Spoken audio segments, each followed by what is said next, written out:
ரீந்தா என்னுடைய வாழ்க்கையின் ஒரே வெளிச்சம்.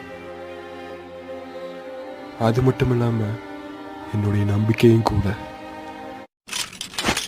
சேஜ் கலை அழுத வாயில்கள் 10 வாரம் இருக்க ஒபிட்டோக்கு இருந்து பிரிச்சுட்டாம. அப்படின்னா அந்த 10 வாரம் மிருகம் எல்லா மிருகங்களையும் விட வித்தியாசமானது. அந்த மிருகம் அவர்களிடம் பிரித்தவுடன் யாராயினும் இறக்க மாட்டார்கள். எல்லாமே முடிஞ்சது. நான் இப்ப கெடோ கலையான ரீனே மறுபிறப்பு கலைய உபயோகப்படுத்த போறேன். இந்த தடவை நான் உனக்கு இதுல உதவி செய்யறேன். நேரம் கூடிடுச்சு நினைக்கிறேன். மறுபிறப்பு கலை